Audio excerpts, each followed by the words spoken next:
All right. Gary doesn't understand physical sciences at all. So ignorant in the ways and rules. And I know that Hythloday tried to tell him this in another situation. He doesn't get it at all. He doesn't understand the processing that's going on to get something like an image, a light image, into the brain.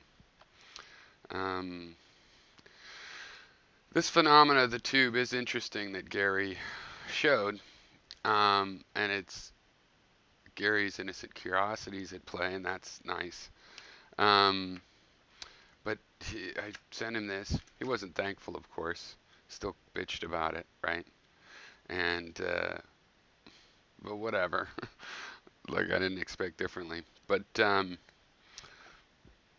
he still wants to say this has something to do with interference. Blah blah blah blah blah.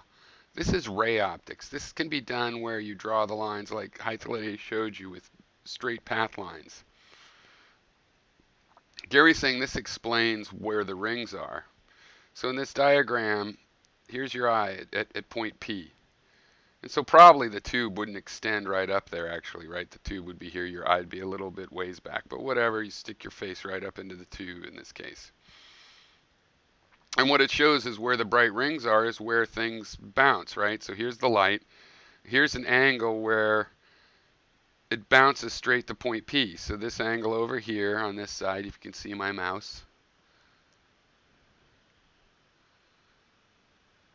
Can you fucking see my mouse?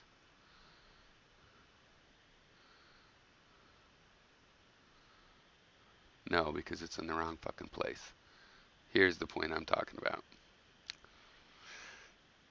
So this angle on this side has to be the same as this angle on this side, so that this all works out and it hits the point P. Linear reflections.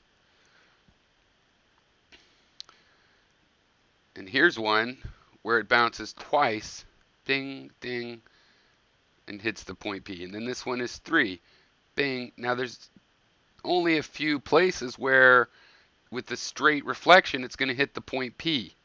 The reason for the dark bands, the light is shining everywhere in this tube. There are not really bands in the tube. It's an optical effect from the way your eye works as much as anything else. This is how the light is getting to your eye. So for example, this ray here that bounces 3 times, it starts over here. You don't see this ring. You see the light is coming from the very last place when it bounced to your eye. Because that's what proves it's not scattering from the various points, or else the whole tube would be lit up. If the tube wasn't polished, the light would get bouncing all everywhere and you'd see light coming from everywhere. But there is light coming from the dark bands, it's just not hitting your eye, right?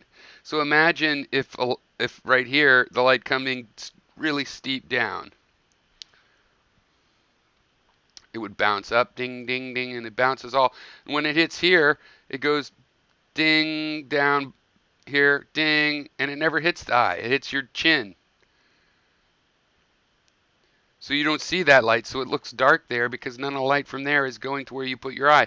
If you move your eye over there, the rings will seem to move up and down the tube. But really it's just because there's a limited number of places that are geometrically set up for the light to hit your eye. It has nothing to do with interference or anything of the sort.